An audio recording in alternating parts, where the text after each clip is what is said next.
comme je le disais précédemment, je vais tenir une présentation au titre d'un collectif d'acteurs pour vous donner les clés d'une meilleure connaissance des sols et d'utilisation de ces données. Et vous allez le comprendre assez rapidement que donc c'est porté par une grande diversité de sources d'informations et d'acteurs. Alors, pardon. Je souhaitais commencer par un petit rappel sur la définition du sol, qui a une place et des caractéristiques bien spécifiques par rapport au sous-sol et à la géologie qui viennent de vous être présentées. Et ceci, c'est pour avant tout vous convaincre aussi de vous intéresser au sol et d'aller mobiliser des données qui décrivent ces sols et qui sont très complémentaires de celles du sous-sol dont vous venez d'avoir un aperçu à travers un brillant exposé. Et donc, le sol, c'est un objet qui est situé à l'interface entre différents compartiments. Il correspond finalement à une formation naturelle de surface, qui est souvent une structure meuble d'épaisseur variable et qui résulte de la transformation de la roche-mère sous-jacente, donc finalement la couche géologique et du sous-sol, sous l'influence de différents processus physiques, chimiques et biologiques. C'est une particularité des sols, c'est que c'est un objet vivant. Donc les sols, ils sont en contact de la biosphère, de l'atmosphère, de la lithosphère, donc la géologie, mais aussi avec des interactions nombreuses avec l'hydrosphère, donc tout le milieu lié à l'eau. Et donc on va décrire ces sols à la fois verticalement, sur toute la couche qui s'étend donc entre la surface et la roche sous-jacente, et s'intéresser aussi à la distribution spatiale des sols, donc leur description horizontale, pour lesquelles il y a une grande variabilité, et on emploie souvent aussi le terme pour décrire la couverture pédologique, cette couche d'information sur les sols. Alors, les sols, ils contribuent aux objectifs du développement durable tels qu'ils ont été définis par l'ONU.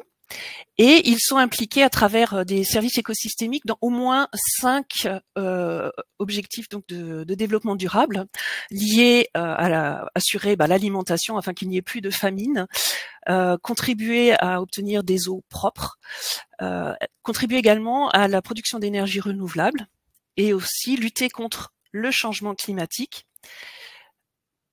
Et enfin aussi avoir un lieu de vie pour les habitants de notre planète qui soit le plus agréable possible.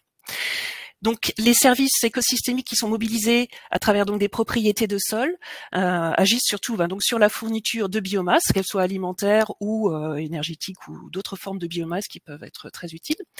Les services qui sont liés donc à l'atténuation du changement climatique, notamment le stockage de carbone dans les sols, dont vous avez peut-être entendu parler. L'amortissement aussi des événements extrêmes liés à l'eau, c'est à travers le rôle que jouent les sols dans le ruissellement ou les inondations, quand l'infiltration de l'eau se passe moins bien. Et enfin, donc aussi un rôle important, un service lié à la régulation de la biodiversité, parce que je ne sais pas si vous le savez, mais plus de 25% de la biodiversité terrestre est contenue dans les sols. Et c'est cette biodiversité qui va jouer dans le cycle des nutriments pour les plantes, mais aussi jouer dans le contrôle des ravageurs et des différentes maladies. Donc vous l'avez compris aussi, pour l'agriculture, les sols sont un enjeu très très important. Alors, je l'évoquais en introduction, il y a de nombreux acteurs qui sont impliqués dans la connaissance des sols en France.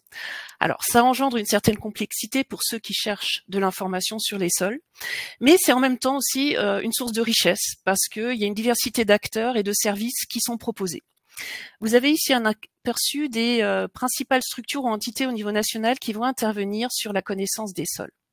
Alors, tout d'abord, le groupement d'intérêt scientifique sol, qui a pour rôle la gestion du système d'information national des sols de France et qui va gérer bon nombre de bases de données sols que je vais vous décrire tout à l'heure. Il y a également un réseau mixte technologique sol et territoire qui fédère des acteurs de la recherche et du développement et qui va principalement accompagner les utilisateurs dans l'utilisation de ces données sur les sols. À côté de ces deux acteurs, intervient également l'Association française pour l'étude des sols. Alors là, il s'agit d'une société savante qui propose notamment un centre de ressources documentaires très important sur la connaissance des sols et propose aussi des animations à travers des listes de diffusion et puis plein d'organisations de webinaires, de séminaires. Et enfin, pour finir, le réseau national d'expertise scientifique et technique sur les sols, le RNEST, qui assure un lien particulier entre la recherche, les services publics, et qui est également important pour nous donner au niveau national des informations sur les projets européens qui ont un lien avec les sols. En complément de tous ces acteurs qui ont vraiment un rôle très centré sur les sols, le réseau des chambres d'agriculture joue également un rôle dans la mobilisation des données sols pour un meilleur conseil aux agriculteurs dans leurs pratiques quotidiennes, mais elle joue également un rôle dans la collecte de données et d'informations sur les sols, qu'elle va mettre dans le pot commun, et ça je vais vous l'expliquer dans les diapositives suivantes. Alors, la Chambre d'agriculture Grand Est, évidemment, donc fait partie de ce réseau des chambres d'agriculture et assure un certain nombre de fonctions et pour une meilleure connaissance des sols. Donc nous contribuons à l'enrichissement des connaissances à travers des observations de terrain. Nous mettons également à disposition des outils de consultation et de données sur les sols, plus spécifiquement sur le Grand Est, et c'est à travers un partenariat avec Data Grand Est notamment que nous pouvons mettre à disposition ces données et les faire connaître. Je le disais en introduction, la Chambre régionale d'agriculture du Grand Est assure également le rôle de pilote du réseau mixte technologique Sol et Territoire.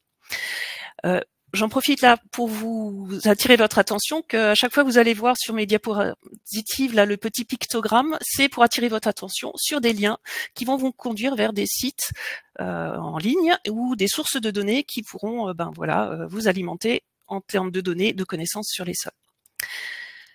Je reviens donc au rôle de la Chambre d'agriculture. Elle assure également évidemment un appui et un conseil aux agriculteurs, mais de la formation aussi et des expertises complémentaires pour mieux intégrer la connaissance des sols dans leur travail au quotidien. Et donc aussi avec tout un travail de prestation de services qui portant sur des suivis d'agropédologie, de caractéristiques de sol sur leur potentiel agronomique, mais également des diagnostics sur la sensibilité au ruissellement ou les risques érosifs.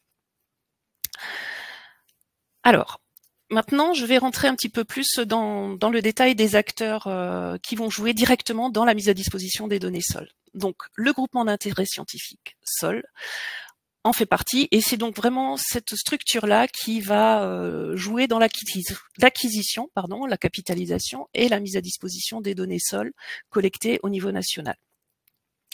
Ce groupement d'intérêt scientifique a été créé en 2001. Des conventions sont renouvelées par tranche de 5 à 6 ans et il y a une nouvelle convention qui est actuellement en préparation. Ce groupement, il fonctionne sous la coprésidence des ministères en charge de l'agriculture et de l'environnement, avec un bon nombre d'acteurs partenaires, et vous voyez que le BRGM en particulier figure parmi les membres du GISOL. Là encore une fois, ça illustre la proximité entre le sous-sol et le sol, même au point de vue institutionnel. Pour assurer vraiment le travail au quotidien de la gestion des données, du système d'information sur les sols, c'est l'unité de recherche Info et Sol de l'INRAE qui coordonne toutes les actions et les programmes du GIS. Alors, le GISOL a mis en place donc différents programmes qui permettent de contribuer à la capitalisation des données sols. Un premier programme d'importance est le programme Inventaire, Gestion et Conservation des sols. Alors, ce programme a permis d'élaborer des bases de données à diverses échelles. Une première échelle de capitalisation et de création de bases de données correspond au référentiel régional pédologique. Donc, ce sont des bases de données qui sont établies au 250 millième et qui aident à la décision au niveau régional, voire départemental. Sous la même forme, mais avec plus de précision, un programme de connaissances pédologiques de France conduit à la réalisation de bases de données à des échelles allant du 100 millième au 50 millième, qui sont pertinentes pour des utilisations plutôt à l'échelle de la commune ou de bassins versants. Voilà. Et dernier niveau, les secteurs de référence. Donc là, ce sont les bases de données les plus précises avec une échelle de l'ordre du 10 millième pour une utilisation directe au niveau parcellaire. L'ensemble de ces bases de données sont toutes renseignées selon un même modèle conceptuel de base de données, la structure DONE-SOL. Vous en avez un aperçu là à droite, mais je ne vais pas rentrer du tout dans le détail. Sachez simplement que cette structure de base de données permet à la fois de capitaliser des données ponctuelles, dont des descriptions de profils pédologiques, et des données surfaciques, qui correspondent donc à des cartes avec des unités cartographiques de sol qui sont décrites dans une base de données relationnelle assez complexe qui permet de décrire l'agencement de types de sol au sein d'unités cartographiques de sol. Ce programme inventaire gestion conservation des sols, il s'appuie également sur le rôle d'acteurs en région, dont la Chambre régionale d'agriculture Grand Est fait partie, pour le territoire du Grand Est. Et donc ces acteurs en région, ils ont multiples rôles à jouer dans la capitalisation des données en amont de la constitution des bases, mais également dans le relais et la diffusion de ces données et l'accompagnement des utilisateurs à la mobilisation de ces données. D'autres sources de données cartographiques sur les sols existent et sont également portées par le groupement d'intérêt scientifique SOL et s'appuient sur des techniques un peu plus innovantes de cartographie des sols par modélisation statistique. Alors, ces cartes-là, elles proposent des prédictions de propriétés de sol sur un maillage fixe et les prédictions de propriété sont assorties d'évaluations de quantification de l'incertitude de la propriété prédite. Je vous montre juste en illustration un produit de cartographie des sols par modélisation statistique qui correspond donc à une carte nationale d'estimation des stocks de carbone dans les sols sur le premier horizon, les 30 cm d'épaisseur. Ces données-là, vous allez pouvoir y accéder à travers le catalogue de données du GIS-SOL. Encore une fois, les liens sont rappelés à travers ce petit picto sur la diapositive. Alors, ces données-là, elles sont encore un petit peu un pied dans le monde de la recherche, mais elles sont de plus en plus accessibles aux utilisateurs non chercheurs, et notamment grâce à l'intervention et aux travaux qui sont conduits par le Centre d'expertise scientifique, le CES, cartographie des sols, qui s'appelle TEIA. Et donc ce collectif d'acteurs, il a pour objet donc de fédérer les efforts de recherche, de lever les verrous méthodologiques, d'élaborer des produits de cartographie des sols par modélisation statistique, dont une partie s'appelle le Global Soil Map, mais également d'organiser le transfert des compétences et de favoriser l'utilisation de ces données un peu particulières. Un des produits qui a été réalisé dans le cadre de ces travaux-là et par l'intervention aussi de partenaires en Bretagne, c'est la carte que vous voyez là en bas à droite, d'estimation de propriété, donc de teneur en argile du sol, donc publiée sur le site de Sols de Bretagne. Les données cartographiques des sols que je vous ai précédemment présentées ne sont pas mises à jour, j'allais dire, de façon très régulière. Une fois qu'un référentiel régional pédologique est établi, c'est quand même pour un bon moment. Ce que je vous présente là, c'est une source d'information qui va permettre d'avoir un aperçu de données avec une évolution temporelle. Il s'agit là du réseau de mesure de qualité des sols, qui est également piloté par le groupement d'intérêt scientifique SOL, et qui permet sur un maillage de 2200 sites sur le territoire métropolitain d'avoir un aperçu donc d'évolution des propriétés et de la qualité des sols. Diverses thématiques peuvent être suivies, la teneur en carbone des sols, mais également la présence d'éventuels contaminants dans ces sols ou la biodiversité. Alors, ce réseau, il présente également une particularité, c'est que l'ensemble des sites qui sont échantillonnés pour faire les analyses qui conduisent aux données d'observatoire, les échantillons, ils sont conservés dans une pétothèque. Et ces échantillons, à la demande de chercheurs ou de programmes nationaux, peuvent être remobilisés et permettre de nouvelles analyses sur des nouvelles questions de recherche qui se poseraient. Voilà.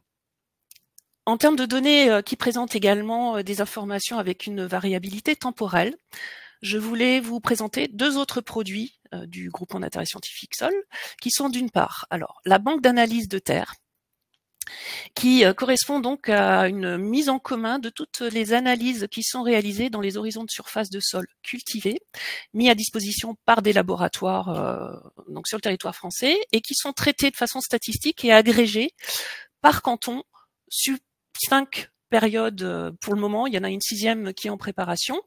Et donc pour accéder à ces informations, il y a également un site qui vous permet donc d'interroger la base de données et de visualiser différentes statistiques sur donc par exemple la teneur encore une fois en carbone organique des sols, mais également les éléments de texture, tout ça agrégé à l'échelle des cantons.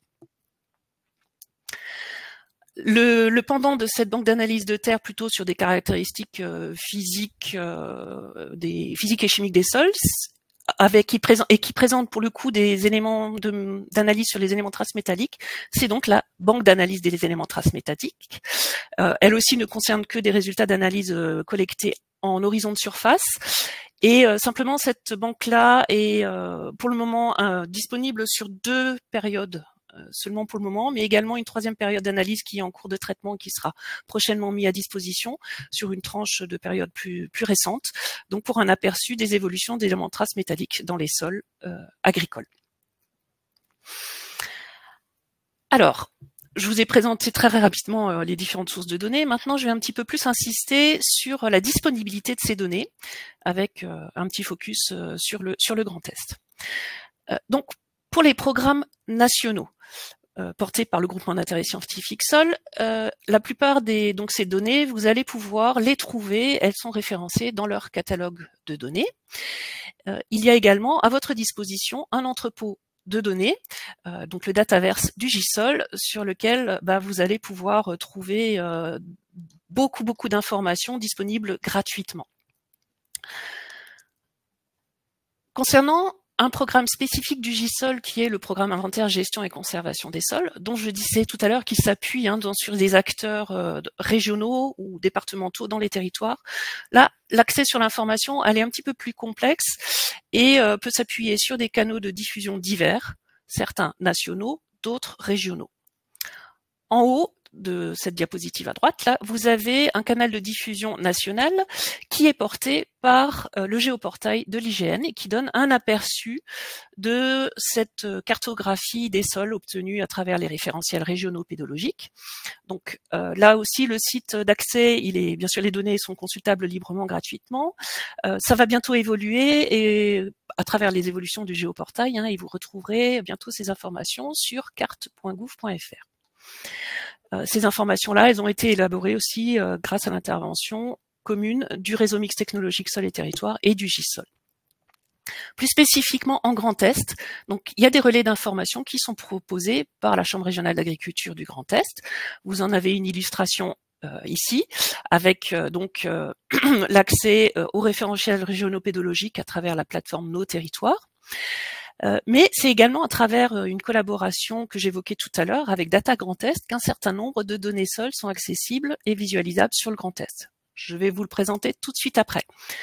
Je voulais juste, avant de quitter cette diapositive, vous dire que pour les utilisateurs qui cherchent des informations au-delà des bases de données qui sont consultables, téléchargeables, et qui cherchent simplement à savoir s'il y a des études de sol qui sont disponibles à diverses échelles et souvent plus précises, vous pouvez aller consulter le site Réfersol, qui est donc un catalogue des études de sol disponibles sur le territoire national avec un outil d'interrogation. Et vous pourrez savoir à ce moment-là si des études de sol sont disponibles, si elles ont été scannées, si elles ont donné lieu à des bases de données que vous pourrez ensuite demander à obtenir en écrivant à l'unité Info et Sol de l'INRAE. Donc je vous disais que dans le Grand Est, Data Grand Est intervenait aussi à nos côtés pour une meilleure information et un accès aux données sols. Tout d'abord parce que c'est grâce à Data Grand Est qu'on a pu publier notre catalogue de données sols sur le Grand Est, et aussi parce que on a pu produire, pour le moment c'est encore, j'allais dire presque un prototype, mais des outils de consultation des données sols à travers le MViewer. Alors pour le moment c'est disponible pour l'Alsace uniquement, mais on espère bien un jour étendre ça à l'ensemble du Grand Est.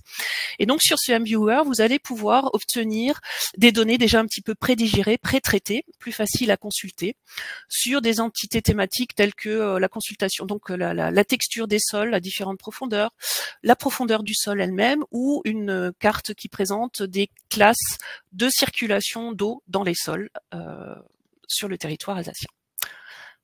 Voilà.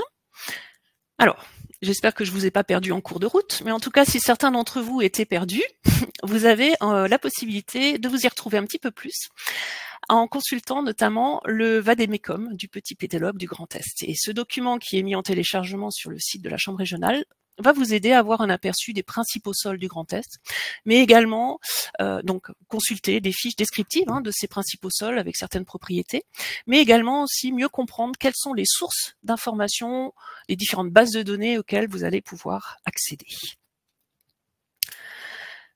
Alors, faites accès aux données sols en France. Vous l'avez compris, c'est quelque chose d'un petit peu plus complexe que ce que vous propose le BRGM. Mais néanmoins, sachez que globalement, il y a quand même un accès gratuit, une diffusion centralisée des données issues des programmes nationaux et proposées donc par le groupement d'intérêt scientifique Sol. Les données ponctuelles décrivant les sols, ça c'est une différence importante par rapport au BRGM. Ces données ponctuelles, elles sont dans l'état actuel des choses réservées à des travaux de recherche ou si d'autres personnes souhaitent y avoir accès, elles sont anonymisées. Ça c'est vraiment lié aux droits de propriété des sols qui sont spécifiques. Donc pour les données du programme Inventaire, Gestion, Conservation des sols, la situation donc est encore un petit peu complexe puisqu'il y a de nombreux propriétaires et diffuseurs de données, avec parfois des conditions variables d'accès. En Grand Est, c'est gratuit, mais il y a encore quelques petits territoires pour lesquels l'accès aux données est soumis à paiement. Pardon. Donc il y a vraiment, pour résoudre cette problématique et faciliter la vie des acteurs qui souhaitent s'intéresser aux données sols, le réseau mixte technologique Sol et Territoire a travaillé à faciliter cet accès aux données en essayant d'améliorer l'harmonisation d'accès aux données, de faciliter les outils de partage et mettre en commun des outils de valorisation et de diffusion de ces données sols. Et il y a notamment en 2022-2023 un projet qui a été conduit de préfiguration de plateformes collaboratives dont l'objectif est de faciliter pour les utilisateurs l'accès à ces données sol, mais aussi à diverses ressources, que ce soit des compétences, des supports de formation. Et enfin, une dimension importante qui serait mise en place à l'issue du déploiement de cette plateforme eSol, c'est vraiment d'avoir un espace de mise en commun et de collaboration des acteurs qui œuvrent autour de la connaissance des sols. Diverses informations sur cette plateforme eSol telle qu'elle a été étudiée et imaginée, vous les trouverez encore une fois sur les deux liens en bas de cette diapositive.